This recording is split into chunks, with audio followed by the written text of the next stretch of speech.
When the unexpected happens, what do we do? When that thing that you could not have foreseen, had not planned for, certainly didn't see coming, when that happens, what do we do? 2 moments of grace helped me this week with the unexpected.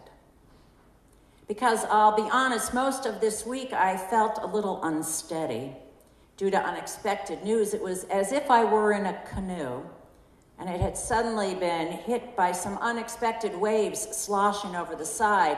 I was bailing with my cupped hands. Okay, I've got this. I can do it. Cupped hands. It was tough. Has this kind of thing ever happened to you?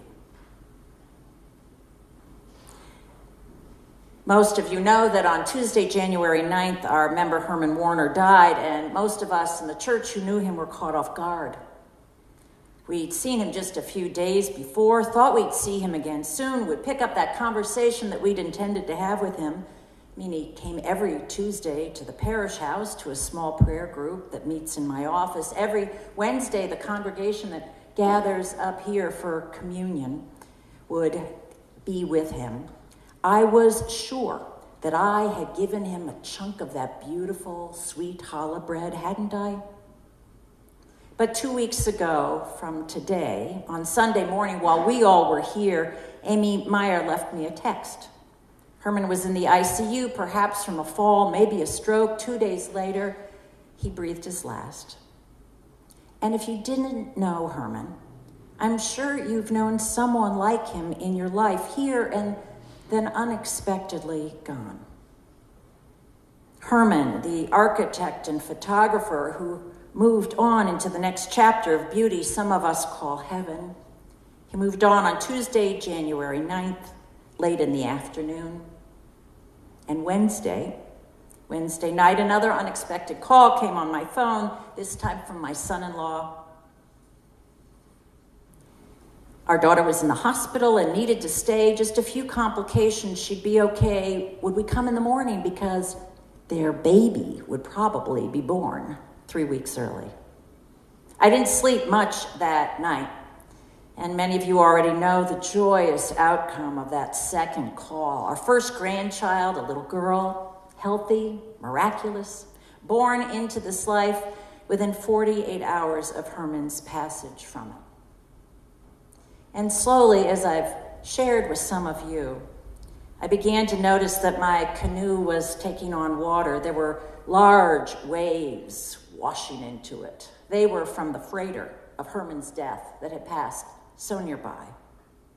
And just as I was trying to regain my balance in that canoe, these choppy, smaller waves sloshed over.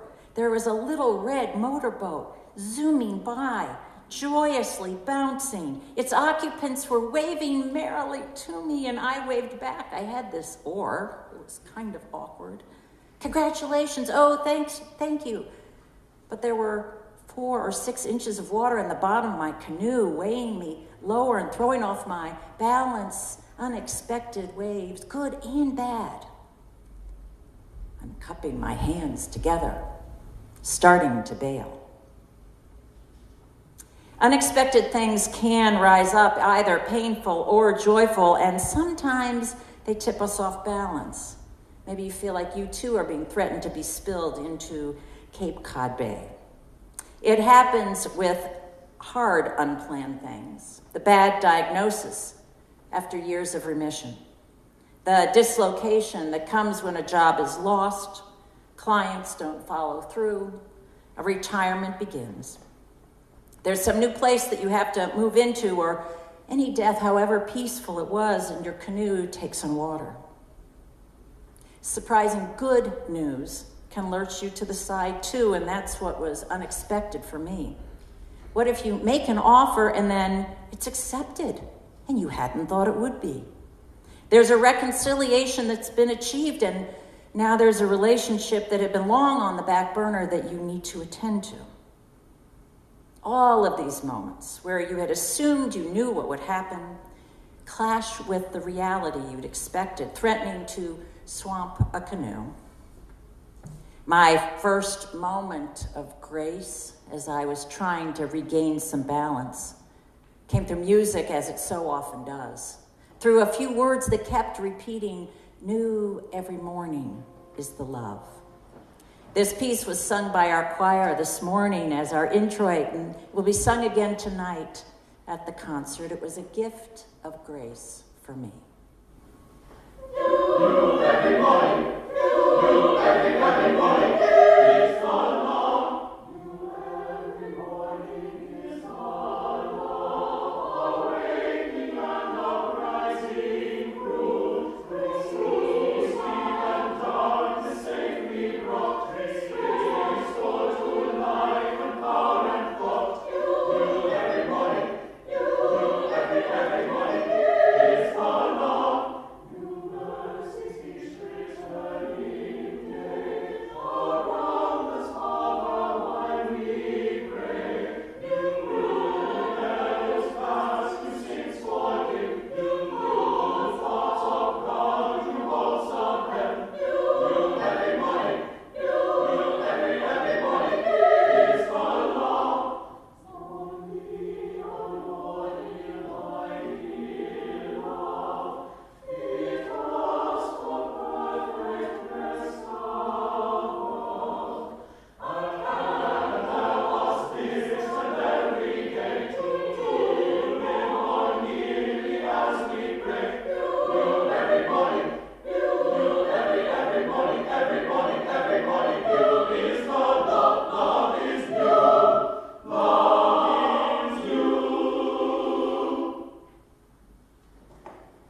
New every morning is the love. Every morning, whatever unexpected is coming our way on this, we can count love every morning. A fresh beginning, some new sense of hope.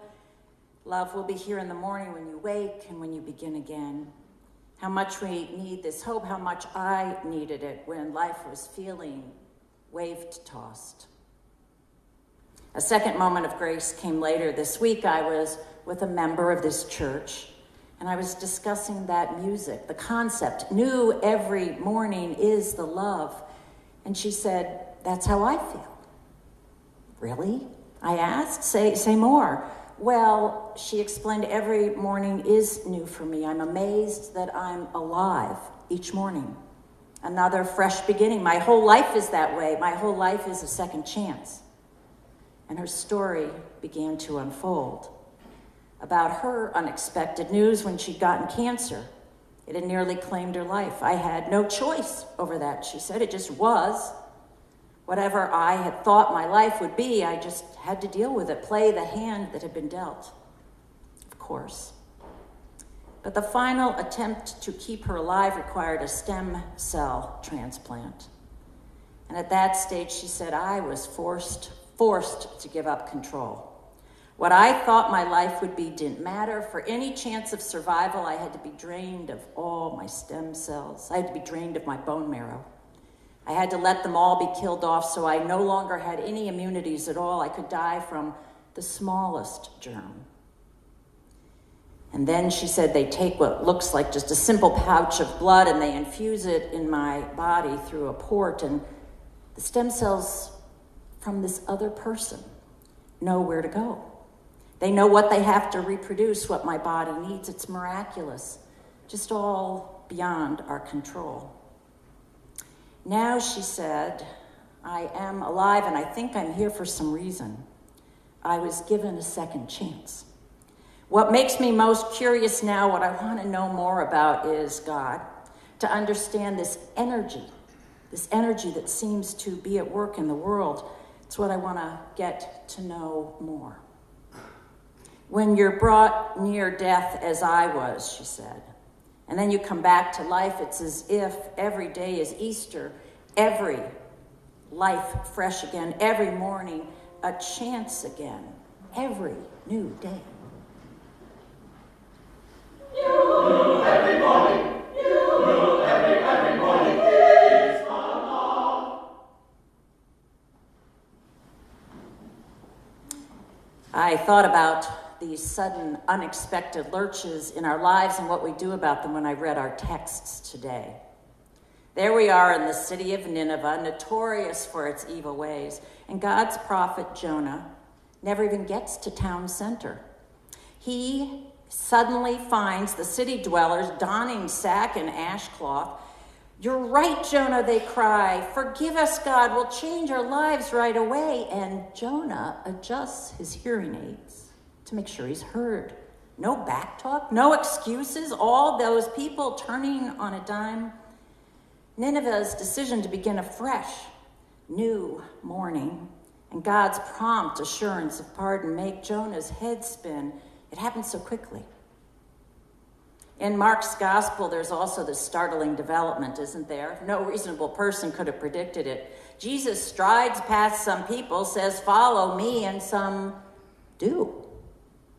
Simon Peter and his brother Andrew, and then James and John, the sons of Zebedee, they all hear Jesus' invitation and they respond immediately, says Mark. Certainly those abruptly abandoned and left behind must have felt swamped in their canoes by that shocking decision of those first disciples. Don't you hear Zebedee, the father, to James and John, left behind in the boat, shouting to the backs of his sons, "Where are you going? When will you be home? Should I keep your dinner warming by the fire?" Now, more people, I imagine, have started to bail water out of their canoes with their bare, cupped hands. Whether they're delighted with what's happened, the new disciples going on, or whether they're grieving, as perhaps Zebedee did. Expectations have been upended, no doubt. Maybe all of them, in one way or another, feel like they have to bail just to keep afloat. But it strikes me that the ones who received real gifts that day, both in Nineveh and along the shores of Galilee, seem to be the ones who left something behind. They leave some security, in fact, behind. Maybe that penchant to control everything that they need to leave behind. They need to leave behind their old ways of living in Nineveh. They need to leave behind those nets that they've worked so hard on, hours and hours every night, mending them, and they're just left. They need even maybe to leave behind parents or the family's values, the family's expectations, leaving behind our illusion of control. Who's in a canoe and ever is in control? Maybe the gift is that they see the need to take on a new way of life built on things which we can trust. What are the things that we can trust, on which we can build our lives as we go forward in our small canoes on very wide seas? We really are all startled by unexpected things, but there are three things I think on which we can count.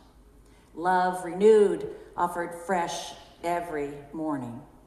An invitation that comes our way day after day, "Follow me." And a promise of forgiveness, free for the taking, offered again each day as we rise. When the unexpected seems to swamp you, and you wonder if you can make it through the night, remember a promise of forgiveness given to all, even those people of Nineveh. God's invitation each new day to follow in his ways. Just follow, come along and see. And then God's gift of love, new every morning. If not taken up by you today, it will be there again, fresh tomorrow, each morning a new Easter, each morning with God's love.